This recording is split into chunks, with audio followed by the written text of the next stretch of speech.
Good morning, folks, and welcome to a genetic stakeholders session of the ASI convention.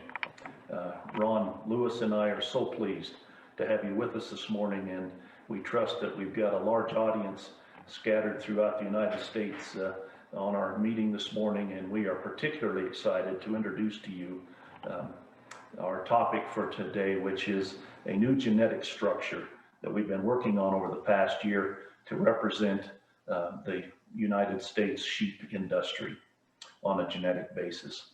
For several years, there's been interest in creating a structure that could represent all of the breeds of sheep, all of the different types of sheep on a genetic basis that we have here in the United States, and help advance this whole process in order to achieve more productivity, more profitability from our animals. So about a year ago, to give you a little background on this whole process, we met in Scottsdale with ASI leadership, and at that time they thought this was a very worthwhile project, and they asked 5 individuals to be part of this formation committee to put together a potential structure.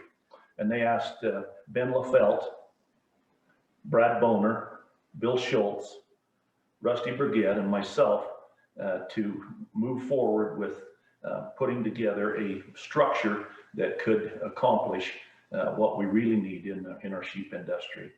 And so we met and started working on what we would now present to you today as Sheep Genetics USA. In the past few years, there's been great change take place. Of course, changes on all fronts, but particularly there's been a significant amount of change in the sheep industry that we think open a whole set of doors for us to really make a new push in terms of advancing our production, our profitability, and all the things that we do in the sheep industry by having a genetic structure that we can now work on and control.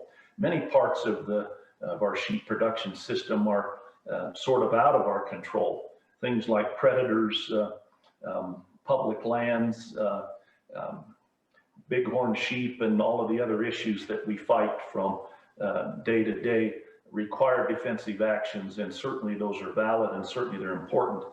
But genetics are one of the areas that we can control. They're one of the things that are within our ability to manage and provide leadership in. And so that's the whole purpose of Sheep Genetics USA. As we look at these changes that have taken place, just think, who would have a year ago thought that I would be making this presentation, and all of us would, from our living rooms, and that you would be watching us from your homes rather than all of us being together in Denver. Change is apparently going to be with us as we move forward, and we see multiple other fronts of change that are available for us in the sheep industry. One of those changes is that we have a whole new breakthrough of genetic advancement that has taken place in recent years. And these have happened very, very quickly, and they've opened a lot of doors for us to make major change in the way we produce sheep, in the way that we manage our animals, and the use of technology to help us go from where we have been in the past to the future. So we see Sheep Genetics USA as being a bridge to take us from the past to today, to where we can start these changes, and on into the future, where we can really make a paradigm shift in the way we manage our animals. We're also blessed with another change in our industry that we think is particularly exciting. Right now, we have a nice, solid group of really good researchers, research scientists that are interested in helping on this front, that have a vested interest in the sheep industry in terms of, again, helping us move and start to utilize and also existing technology and existing science that's been dealt with on the genetic front, but more important, to advance that by new projects march us forward into the future. We had some of these folks involved in the Mickle project, and as you probably well know, the Mickle project is now complete, and it was just a very small example of what can happen as we look across the breadth and the width of the industry and the multiple projects that could come out of that. And so that small project could lead to great things as we go forward, utilizing the expertise of these research scientists.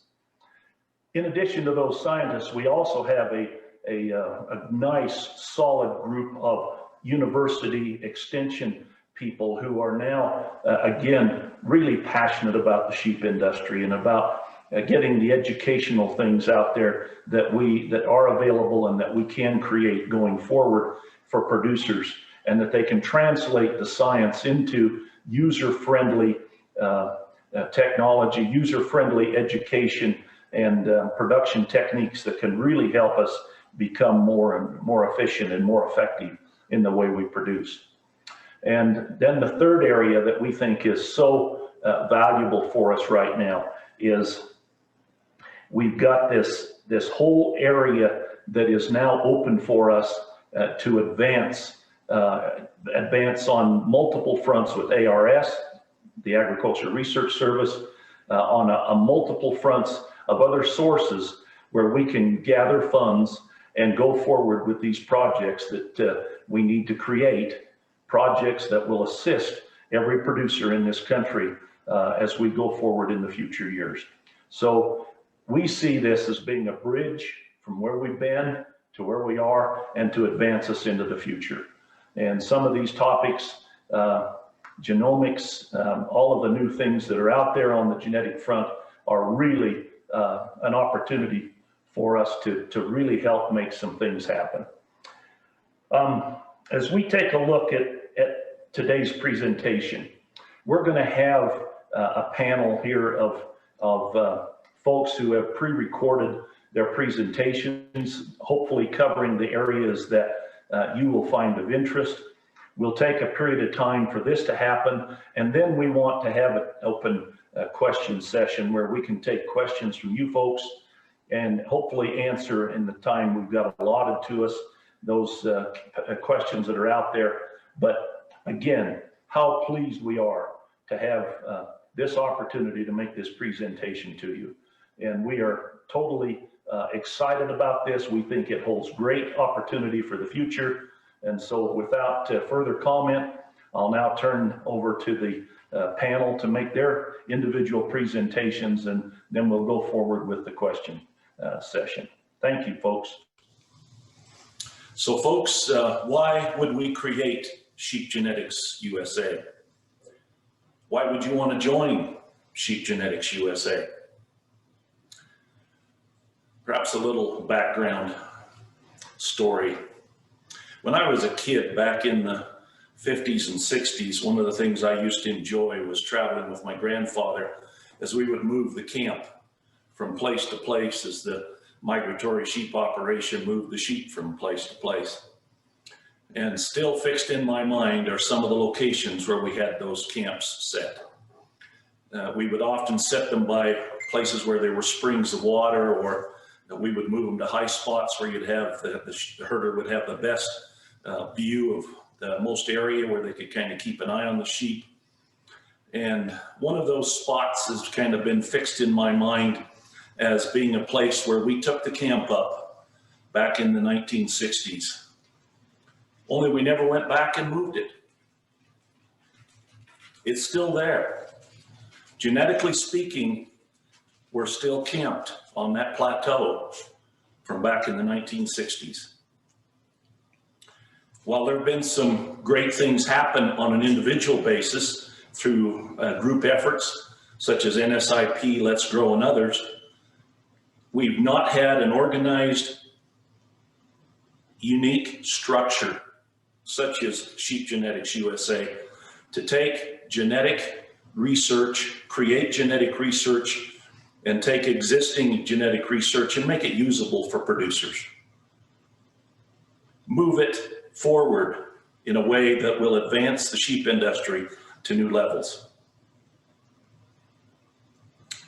As I think back to those days, I think what a grand opportunity others have had to advance other species, what the crop people have done to advance crop research and genetics over the years.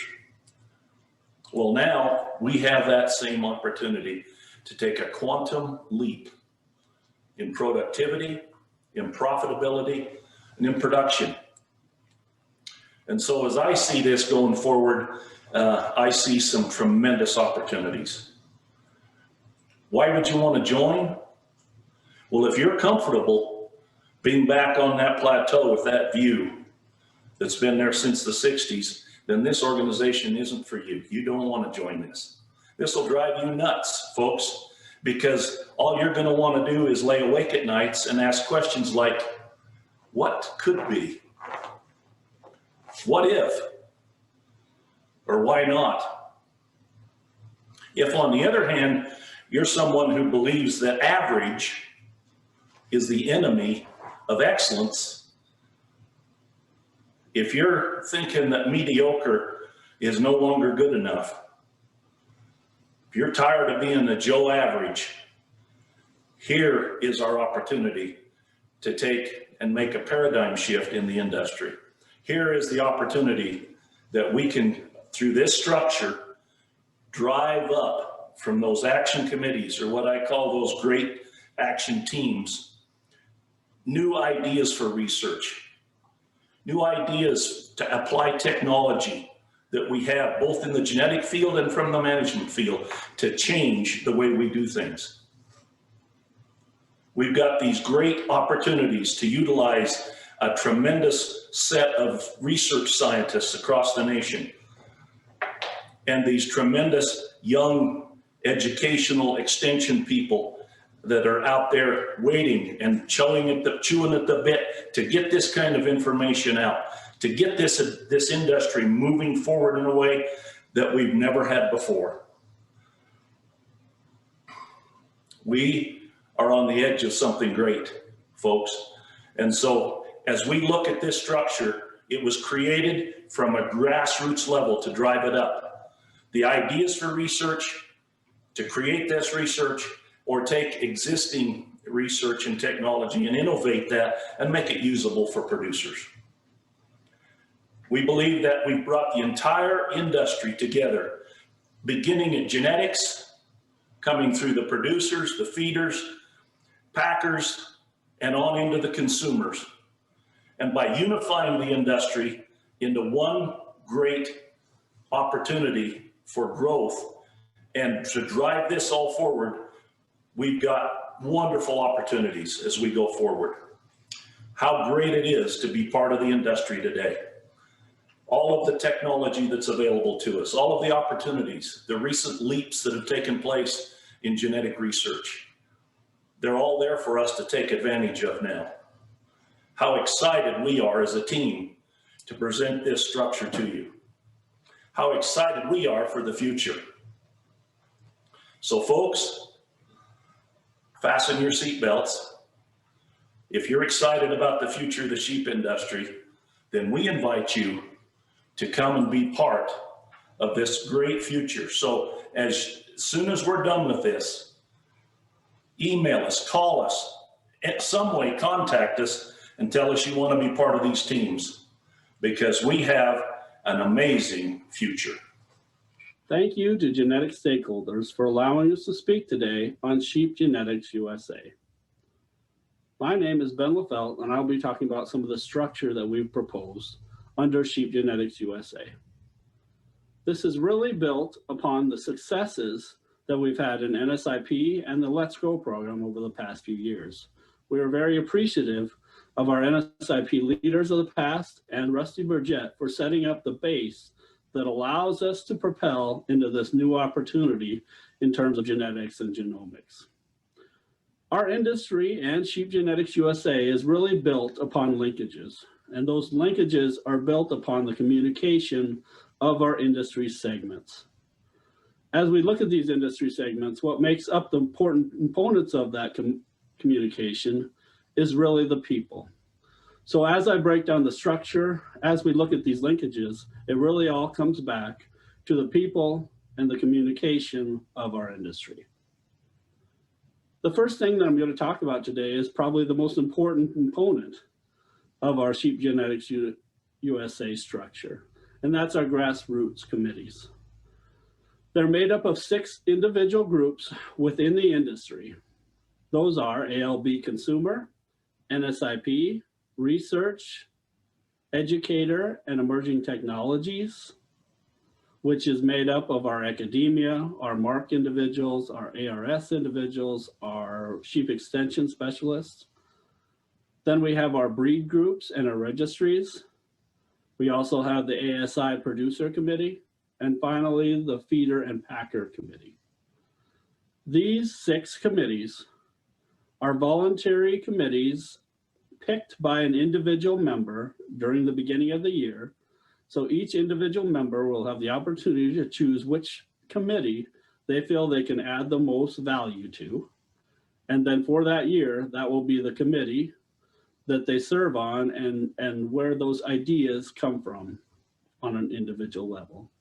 Within that committee, the board of directors will appoint an action lead that will lead and design the format for those committee meetings, as well as how the process for developing those ideas come from each committee. These are a very important part. So we have action committees, which the action is an important part of the name. And then we have the action leads that really develop those ideas and organize those ideas from each of these individual committees. The action leads are chosen from within the member committees and appointed by the board of directors. These are really the cog of the entire sheep genetics process. They design and organize their individual committees in order to facilitate the generation of these ideas, and then take those ideas, prioritize them within their committee, and then meet with the other 5 action leads in order to develop programs and plans around those ideas. They prioritize those ideas, they do some initial analysis of what it might take to run a project for those ideas, and then they take those priorities and meet with the board of directors. The board of directors, in combination with the action leads, will organize those ideas and build upon the process as to which individual ideas need backing, both financially. Are these projects long-term, short-term? How much benefit do they give to the industry? Are these individual projects focused on a specific part of the industry? Can that specific project be put forth to the entire industry in a different way that allows it to be more powerful as a project? What backing may be available in terms of financials as we move forward with the project? All these things go into the decision-making process of how we prioritize those individual grassroots ideas and bring them to research priorities. We don't necessarily just look at ideas that run up the chain of Sheep Genetics USA, but we'll also look at ideas that are already going on in our research community. The board of directors is elected by a nomination process of the individual grassroots committees. Each year, one board of directors seat will be up for a nomination from all of the grassroots committees. Each committee will put forth a nomination, and then the board of directors will elect new board of director from those nominations. The board of directors will serve a 5-year term and then no more than 2 5-year consecutive terms. This is put in as a way of keeping some continuity within the whole system of Sheep Genetics USA. Over the years, it's been an important component that I think we've been lacking somewhat of having continuity and a long-term process for developing new research projects. So as we look at this, we're not only defining ways to improve things, but really setting up a framework that will allow us to work into the future and develop many, many new ideas. It's important that we understand that these projects don't really end when we develop a priority and we ship a project off. It's important that the grassroots committees that have a feedback mechanism that understand their part of each of these priorities within the research projects that are developed and hopefully backed through Sheep Genetics USA. As we work better as a team across all segments and all research priorities, I think we have the opportunity to really develop an important component of our industry, genetics and genomics. We think this will drive more research, better research, and more equipped research financially to really give an opportunity to the sheep industry as a whole.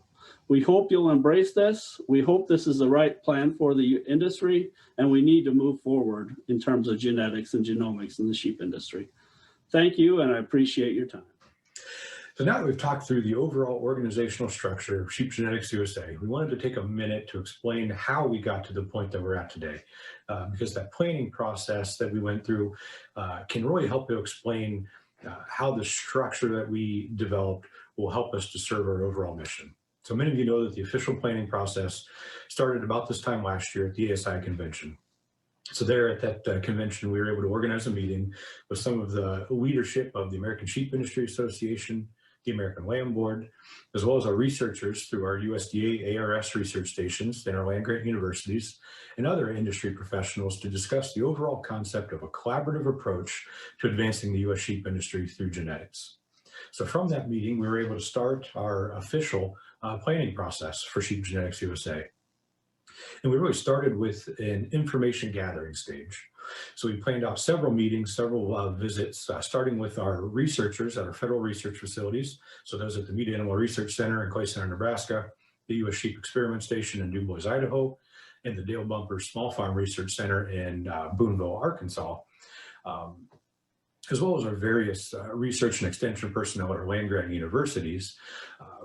From those conversations, we were able to make sure that as we move forward, we were going to be constructing a framework that was going to help empower them and strengthen their existing research programs to help us to move collaboratively together as an industry as a whole. So aside from visiting with those research personnel and extension personnel, we also wanted to expand our horizons a little bit, and we decided to talk to some producers and some leadership that's been involved with the Beef Improvement Federation. So the Beef Improvement Federation is a collaborative approach to advance the beef industry through genetic technologies.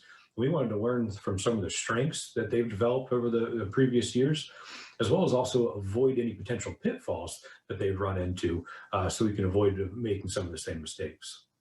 And then we figure out how we can adapt that information to what we're trying to do here in the U.S. sheep industry.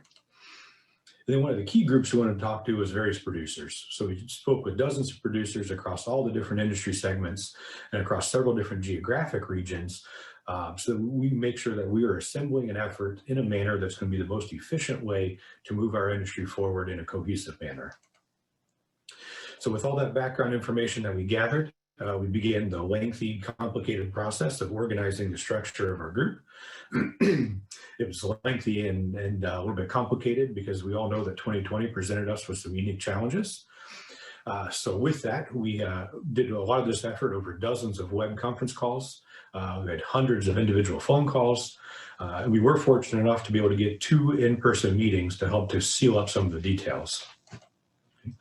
So as we went through this entire planning process, though, we wanted to make sure that we kept a few key core values forefront in the development process to make sure we're going to be sticking to our core goals of moving the sheep industry forward.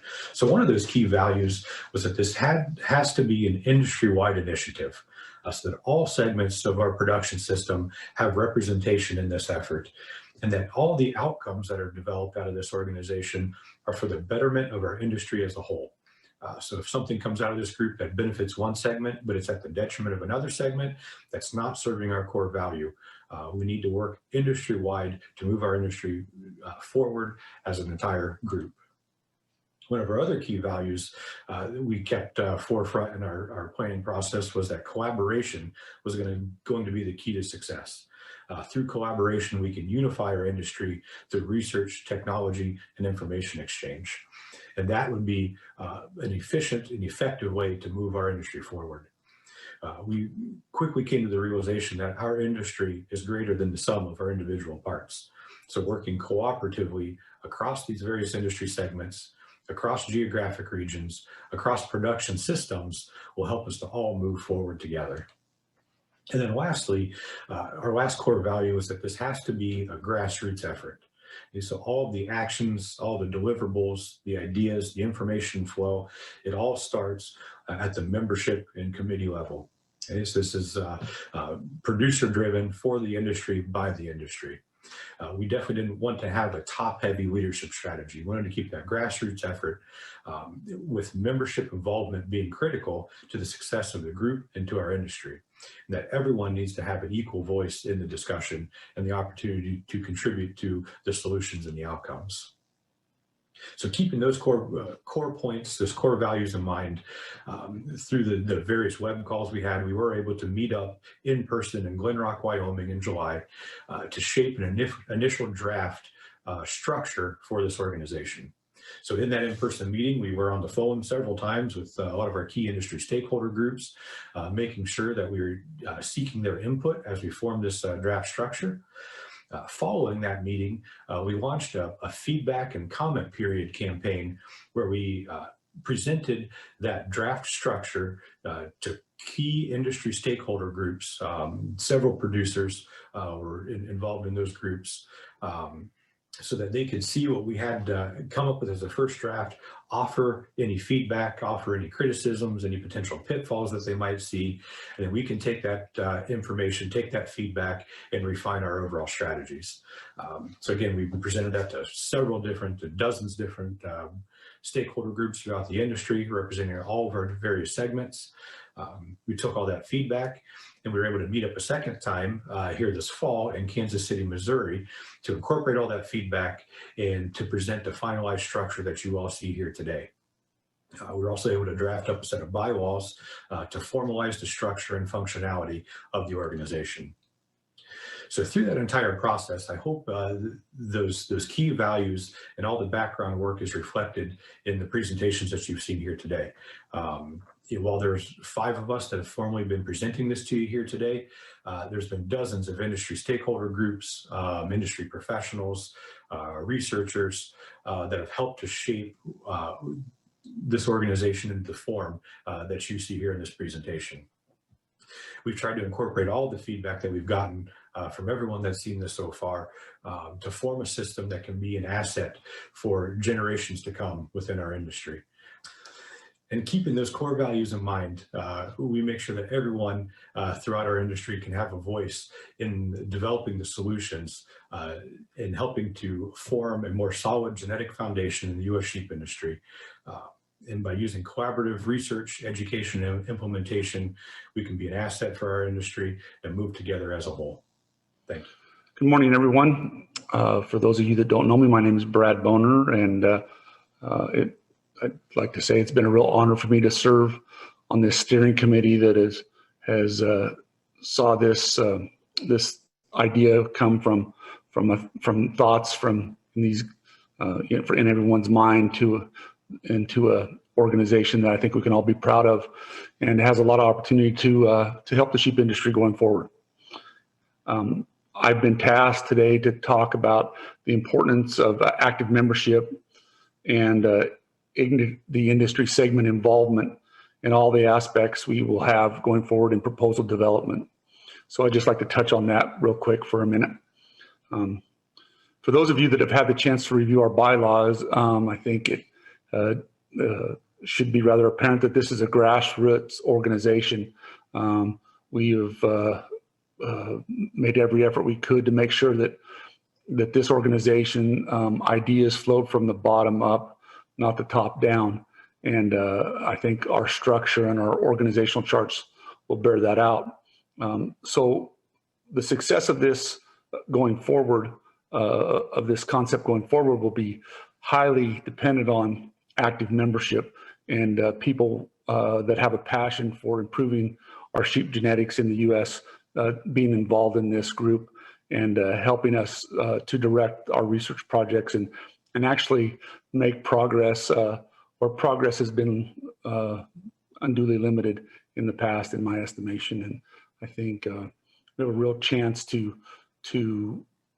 define our direction in research with this group and have a lot of power as the industry has come together and says, this is what we want and need in the sheep industry. And I think that will absolutely benefit us in our ability to secure funding from USDA and others for research projects that are meaningful and really help move the sheep industry forward and help us catch up with the other proteins in the US, such as pork, chicken, and beef, where we lag behind genetically.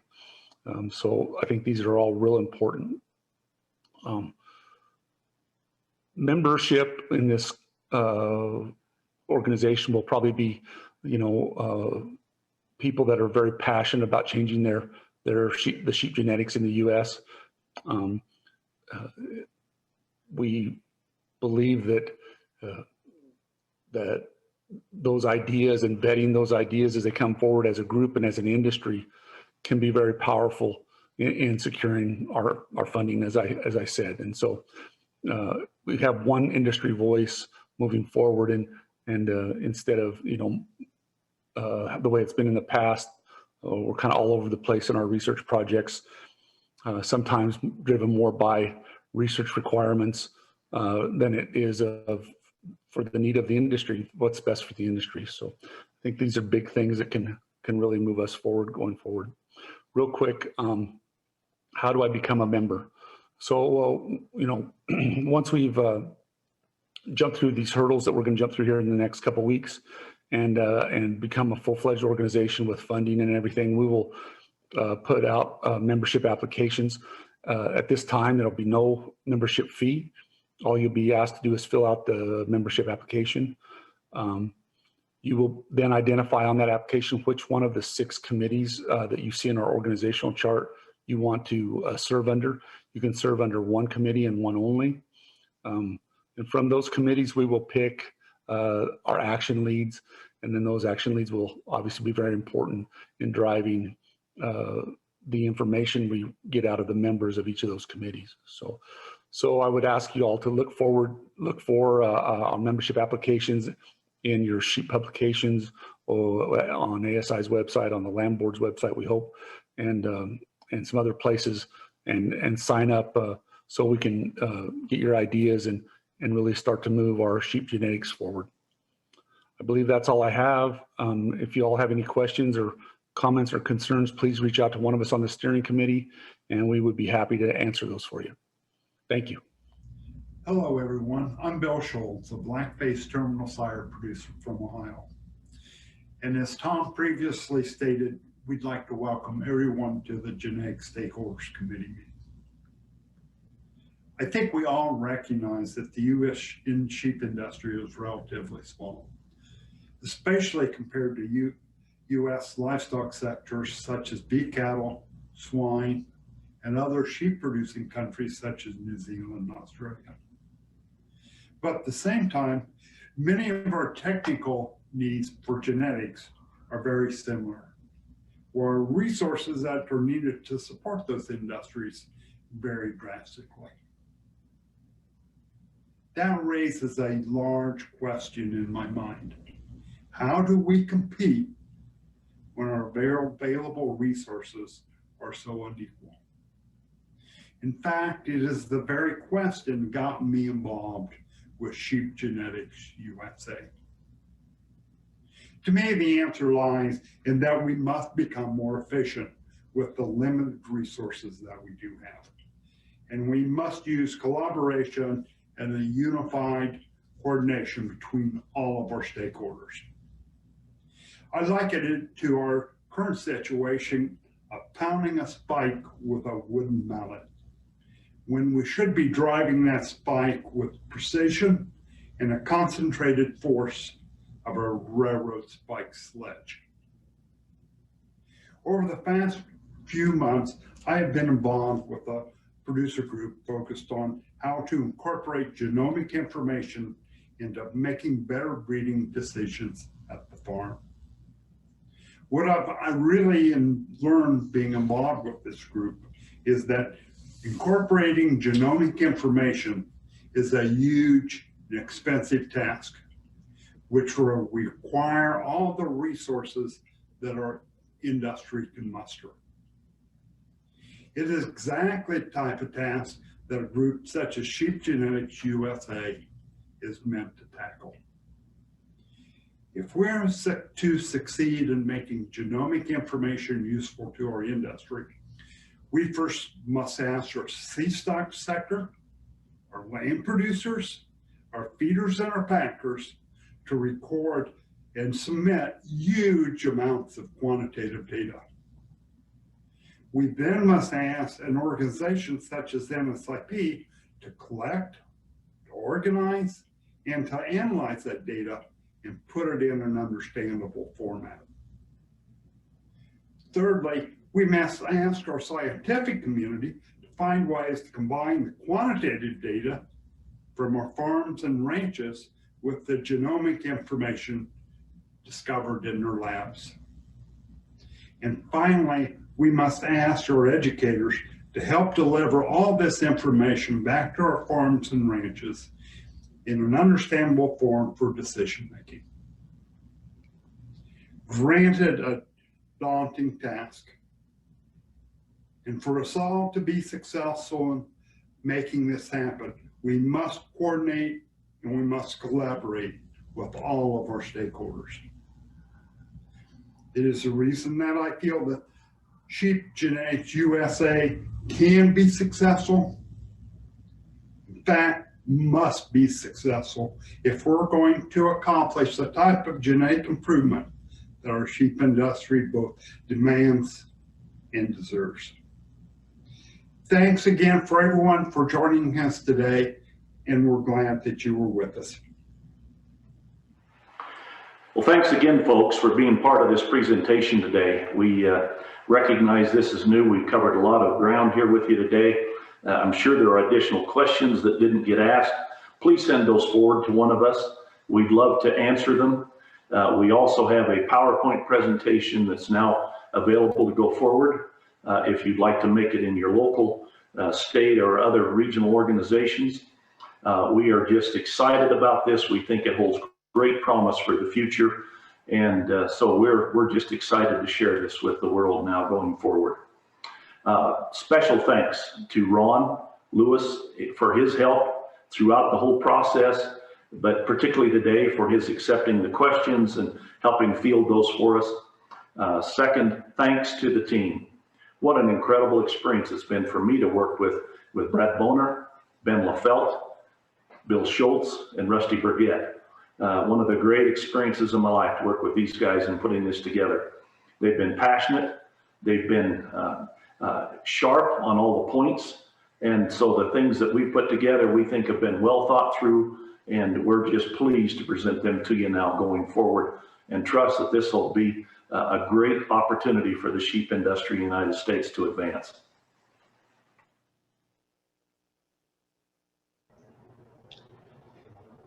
Well, thanks for that, Tom. Good afternoon, or perhaps morning for some of you, and welcome to this Q&A session related to Sheep Genetics USA. I have the pleasure of serving alongside Tom as the co-chair for the Genetic Stakeholders Committee. And given the newness and the excitement around this initiative, we thought it'd be really worthwhile as part of the Genetic Stakeholder Committee session to allow you the opportunity to ask questions, to get some direct feedback. And kindly, we have three of the speakers who will be serving as panelists, Brad Boner, Rusty Burgett, and Ben LaFelt, who will address the inquiries that you have. I will serve as a moderator in the time that we have. This session will come to a close at about 11 or 12:10 Mountain Time this morning. So if you can please enter your questions in the Q&A option, I will do my very best to read them out and answer them. If we do run short on time, and in a way I hope we do, that we have a flurry of questions, we will capture those, and one on the team will come back to you with answers to the questions that you have. So with no further delay, let me take a look at the Q&A session, and I'll begin with the first question. I think this is addressed to Ben LaFelt. Do I understand the board of directors appoints the committees who will then select the board of directors. Ben, I'll turn it over to you. Yeah, thanks, Ron, and thanks everybody for joining us today. As Brad explained, the membership is voluntary. So there's still 6 committees. There's the ALB committee is made up of the ALB, that consumer group. NSIP is often made up of membership of NSIP, but all the rest of the committees are open to anybody that wants to volunteer to be a member of that. And then from that, there's an appointed lead, action lead, that will help define that committee, help gather information. And then from that, the ideas will come together between all the action leads. So no, the board of directors does not select who is on the committee. It's a voluntary method.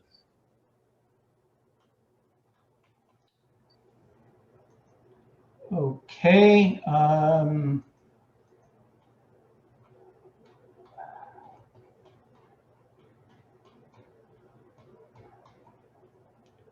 Let me go to the next question. How does this initiative get funded? Somebody might pick that up. So I could step in on that if you don't mind. Initially, we have asked for financial and in-kind help from ASI, as well as ALB, and those will cover our initial startup costs and some operating costs going forward.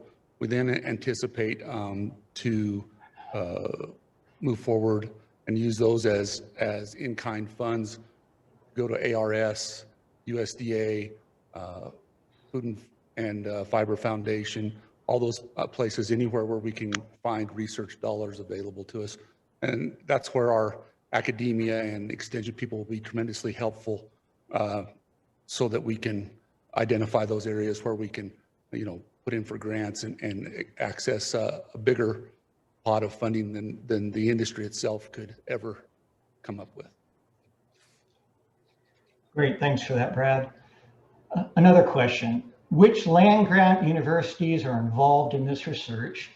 What are the requirements for a land-grant university to become involved? Will there be research funding opportunities for these land-grant universities, RFPs, etc.? So I think the question in part is, how would one apply for funding as well?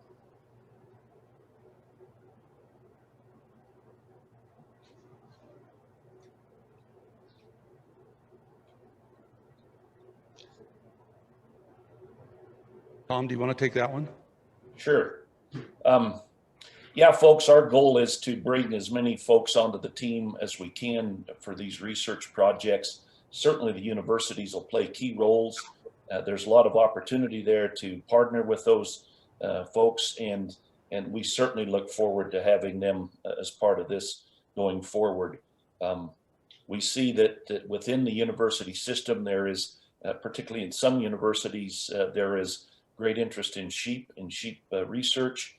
And so those would be key opportunities for us to partner with those and work with them to direct and assist in getting the information out, keep members informed of what's happening, because we anticipate some of these projects being long-term. And given that, it would be of interest to the whole membership of the industry to know what's happening in these various projects.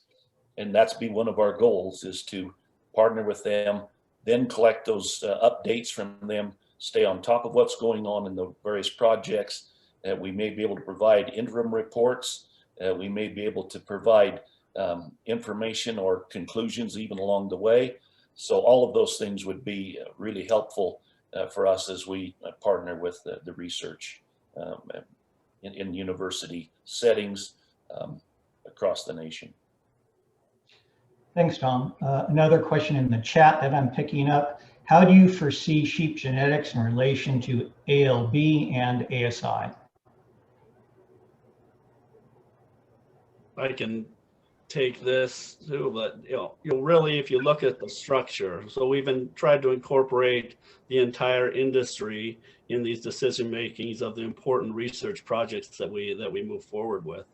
So ALB and ASI are very important members, of those those action committees, and ultimately will be part of the action leads that drive some of the decision-making processes as we determine what's best for the industry to continue to build around. So this is really a grassroots effort brought in by these grassroots committees that allow us to get behind projects and better fund them. As Brad said, really the power of this structure is built in the entire industry and all industry segments, building upon the importance of particular projects, not just specific producer-based, but also consumer-based. You know, as Rick said, the consumer is all of our customers. So that's why they're part of this as well. And ASI is you know, and the producers are very important to deliver to that customer. So as we build this, the leverage of that industry action will help us gather more funds for important genetics, genomics, consumer, and producer-based projects. Thanks, Ben. On the genomics side, are we looking at building new SNP chips with a better reference genome based on US sheep, not on Australian and New Zealand sheep? What about direct sequencing technologies such as those using the Oxford nanopore technology? So in a way, it's what are the imagination perhaps of some of the role that Sheep Genetics USA will take in the genomics field. I'll generalize it. Well, I can take a stab at that one, and Dr. Lewis, you're much more positioned to answer that. But at this point, all the options are on the table. We're going to let the science dictate which of these techniques are the most efficient for moving our industry forward. Really relying on our researchers and academics to help us out with that side of things. But right now, I mean, all these new technologies, they're changing every day. They're getting better every day. We don't want to knock any of these technologies off the table right now until we can really evaluate which ones are going to be the most efficient to move us all forward. And perhaps I'll very quickly add a thought or two. There are some new products that are becoming available that are tailored to a greater extent to our US sheep breeds, which I think will be a huge advantage to us in a variety of ways. So in a way, I would stay excited over the next few weeks as we are bringing some of the testing of these tools to fruition. I think there'll be some exciting developments very, very soon. Let me see. Meat genetics driving research. What role is wool going to play in the review of the efforts? Maybe I can jump in on that one. Currently, under the ASI structure with the Wool Trust Fund funding, most of the research needs are being met through the Wool Trust Fund and ASI. That will continue going forward. So most of the wool efforts, as far as research go, will be funded through the Wool Trust Fund and ASI. Also, this is an organizational question. How are the action leads selected? I could go ahead and take that. So the action leads, so those members that volunteer for a specific committee that they think they can add value to, from that membership list, the board of directors will appoint an action lead to represent that committee and to help define the best use or the best running of that committee. So that is how the action leads will be selected by the nomination or the of that membership committee, and then an appointment by the board of directors. Great, Ben. Let me follow this up just as another clarification. Will this organization be a subsidiary of ASI? It will be a standalone entity.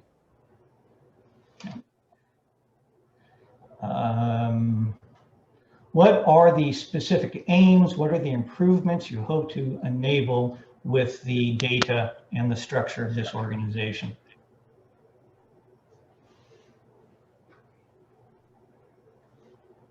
I'll take a shot at that one. Folks, there are multiple fronts on which we think there are great opportunities for growth, for advancement in the industry. And so we see at every level a need there for us to take a close look at how we can we can make things happen better. Whether it's at the genetic level, as we select those genetics, as we share genetics, as we implement those in flocks at seed stock levels, and then at larger farm flocks, and then in the large commercial flocks, range flocks across the country, we see opportunity there. We see opportunity at the next level where those lambs come off and go into the feedlot. We see opportunities at that level for improved efficiencies and effectiveness. There certainly has to be information gathered at the harvest level, and ultimately, it's the consumer that we're trying to meet. We want the consumer to have a great experience every time that they put a piece of lamb on their table. We want them to come back and demand more lamb, and thereby feed this process as it goes forward across the whole gamut, again, from genetics all the way through. So we see all of these levels being important. Thanks, Tom. Are establishing cheap breeding values for genetic selection for ewes and rams one of the goals of the committee? And maybe that leads into a follow-up question. How does perhaps NSIP integrate in what the plans are for Sheep Genetics USA? I can take a quick stab at that. It's yes, developing sheep breeding values are a clear plan for the organization. Those already exist in the U.S. sheep industry through the National Sheep Improvement Program. And NSIP is going to be an integral part to moving forward. It's, as we move forward with all these molecular genomic technologies, we still need that quantitative evaluation as a foundation to build upon. Without that data recording and that quantitative genetic evaluation through NSIP, we don't have anything to base these new molecular techniques off of. So that's keep advancing the research going into NSIP and those estimated breeding values is one of our keys. Focusing on research and development, hopefully focusing on developing new estimated breeding values, new indices offered to the industry is pretty much forefront to moving forward. Thanks, Rusty. Is membership currently open? And if so, how can someone join this organization?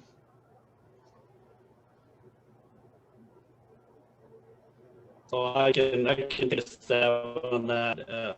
So yes, our idea originally was to have a live convention, roll this out. We'd have membership forms ready to go and everything. So we will roll out those. It'll be a fairly simple membership form that will allow you to join or the option to join one of these action committees. And then in the next month or two, you're going to see a lot of press releases around this organization. We welcome questions, and because with the format we have this year, we anticipate it's going to be a little slower rollout than if we had a live convention in Denver. But yes, membership officially, I would say, is open. We will get those forms out. They will be sent probably through email. I'd look for it in all of the ASI publications. I'll get it through the land board. So we really want to make it blast and a press release of this. So as we move forward this next month or two, you should see that and have the opportunity to find out more or join as well. So. Thanks, Ben. You're a little bit garbled there, but I'm hoping people picked up much of that. And I think the main bottom line was there will be a form available very shortly for people to utilize in order to join the organization. Is that a fair summary, Ben? Great. There are a couple other quick housekeeping chores that are coming up that I'd like to make sure. Yeah, hopefully. There are a couple other common questions that are coming through about gaining access to the PowerPoint presentation and a bit more about the bylaws for Sheep Genetics USA. My understanding is all that will be released after the meeting, as well as transcripts of these discussions, so you can take a look at and review this a little bit more later on. Right. One of the questions is, are ASI are ASI individuals involved currently in this committee? And clearly Brad Boner would be one illustration of that, but what is the imagination of ASI's continuing role? I'll take that one. I think, as we mentioned earlier, we're looking to ASI, and I might have been a little remiss before in stating how much help ASI has been to us in all this process. They've been very helpful with ideas and thought processes. The ASI staff has been, and leadership from both Susan and Benny and Mike Korn. So we've had a collaborative effort here so far, and we'll look to continue that. So ASI has been involved. It was our estimation in the beginning from this steering committee that we needed this to be an industry-wide effort. And so that's why we reached out beyond ASI to packers and feeders and the research and the extension and the mark people. We've reached out to seed stock registries. So this needs to be an industry-wide effort to fulfill our vision. And so it needs to be bigger than ASI. And the land board also was a very important part of that, obviously. So those are those 6 committees that are underneath, at the bottom of the structure that drive all this information up. We're not by accident, they're by design. And each of those segments is very, very important to our success going forward, and need to be highly involved in pushing the industry-wide research where it needs to go. So hopefully that answers the question. Thanks, Brad. I'm going to ask one more question and then bring this session to a close. I think my most important role as a moderator is to try to keep us on time, but I think this is important to bring up. Will Sheep Genetics USA be non-for-profit or otherwise? It is a nonprofit organization. We wrestled with that at some points along the way, trying to determine the best alternative. And we ended up with a nonprofit organization with hopes that, or at least anticipations that perhaps at some point in time, a for-profit arm could be added to the structure. Thanks, Tom. There's still a number of questions that I would love to be able to have the opportunity to answer. Again, these are being logged, and so someone on the group will indeed come back and address all of these questions. So in the role of moderator, I would like to thank the panelists, everyone participating in this session of the ASI virtual convention. It's been a pleasure to serve in this role. And I'm going to turn it back over to Tom for just a moment for a couple of closing comments before we move on to the next session. Over to you, Tom. Thanks, Ron.